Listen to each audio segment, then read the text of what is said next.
When a company goes to hire an employee, a successful established company goes to hire an employee, let's say Johnson & Johnson. Any employee they hire, they have already done the math to know that they're going to earn back from the labor of that employee no less than 300% of what they pay that employee with all their benefits and all their payroll. So if you're a $70,000 a year payroll, $70,000 a year employee, and you have benefits on top of that, let's just say that you cost the company $100,000 a year. Company already knows you're going to make them back with your day-to-day labor $300,000. Yeah. If you don't, then you're downsized.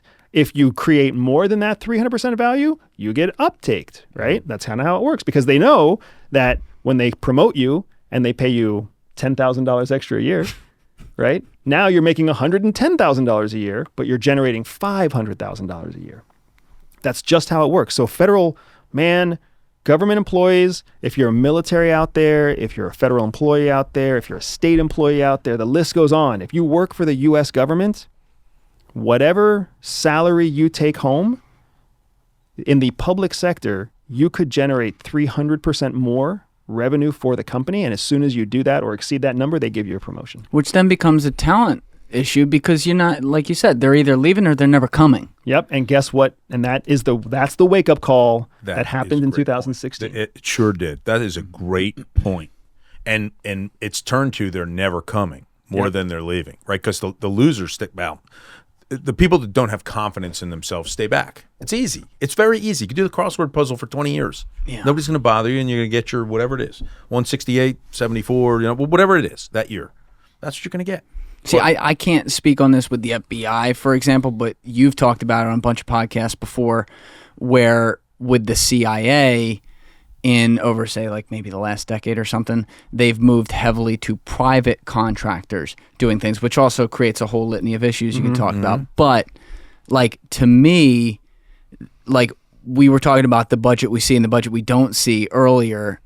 I'm guessing, like, in part of the public budget they put out, they say some of this is earmarked for, like, private contractors or something. But also, what about all the money going to people to where the government says, okay, this is how we're just not going to tell the taxpayer what we're doing, but fuck yeah, we're invested in this. And we have all these guys who either used to work here or maybe even worse, never did. And now they're working for, private company, whatever, and you're paying them times 100 the money because they are the most talented people. I feel like we're rewinding right back to Donald Trump circa 2019. Yeah. Is that what that was? Yeah. Remember when he went to war with former government employees who were working for private contractors and he wanted to strip them of their security clearance? Remember that? Mm-hmm. The shitstorm that caused, and everybody coming out and being like, it's unfair and you're stripping them of their livelihood and everything else. And he's like, they have a security clearance because they had a job to do within the federal government. They have now left the federal government, and all they're doing is using their security clearance and their buddy-buddy relationship to charge the U.S. taxpayer more than they need to pay for the same service. And that still happens today, man. I can't even tell you. The pension is shit. If you're staying around for the pension, don't. But what most people are actually staying around for is the pension plus. Yes. They want to double dip. They want to contract out immediately, and they're coming back to us. They rotate right back. They don't even change desks sometimes. Because they know, and it's a common professional practice, as unprofessional as it is, right? If you're a taxpayer, this should piss you off, that you leave CIA, FBI, NSA, DIA, you leave on Friday wearing your official badge, you come back on Monday wearing a green badge that says that you're a private contractor. Yes. You're working for Booz Allen, you're working for Northrop Grumman, you're working for Mantech.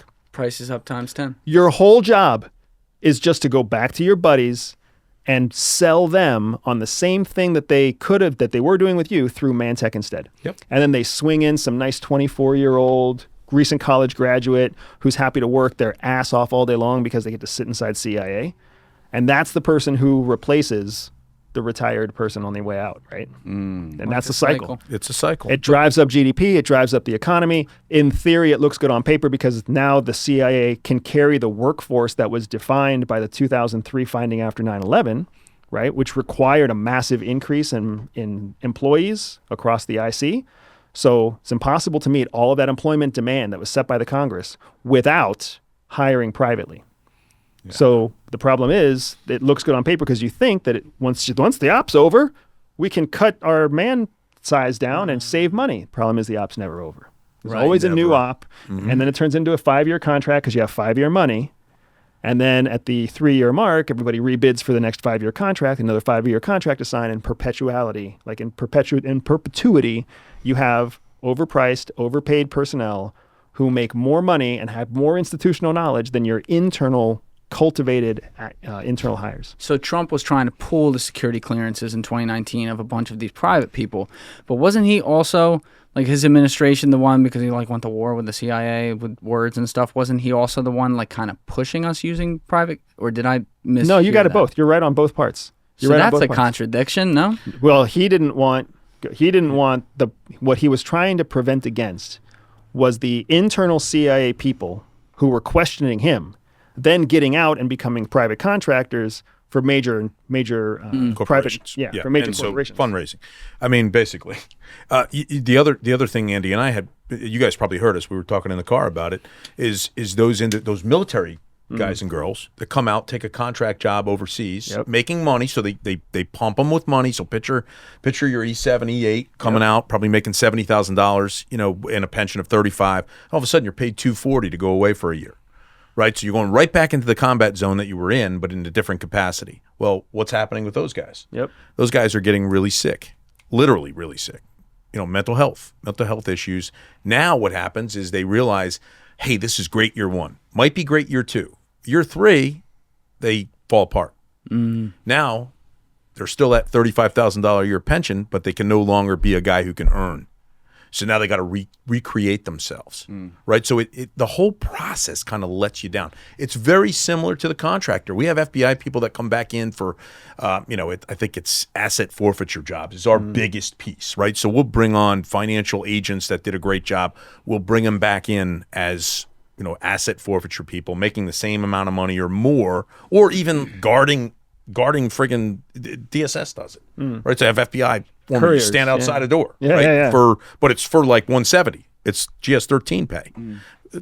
How long's that? How long is that process going to be productive? It's You're really filling sad. that role. It's really sad. Talk about a gap that people don't understand. That your military veteran, your state employee, your federal employee, they don't have options. They commit themselves to 20 or 30 years of government grind, which conditions them to follow the routine. Yep. You get up at 7, you drive an hour to work, you get off at 5, you drive an hour home, you get 2 weeks of vacation a year, you don't get a bonus. Every 5 years you're eligible for promotion of 5%. They get into this grind, and then when they finally serve their term and they're 65 years old when they retire, 67 years old when they retire, they've got no options except to now live off of their pension, which pays them $35,000 a year, and they live in their same home, which is currently valued at $450,000, but they can't sell it because they can't afford any other home. Right? They're trapped in a cycle. So what happens is that what the smart people get in, they see it early, they make one of two decisions. Either I'm going to get out and I'm going to go reinvent myself early, or I'm going to retire with an eye towards getting into contracting and abusing the system, because the only way to get ahead is to essentially abuse the system.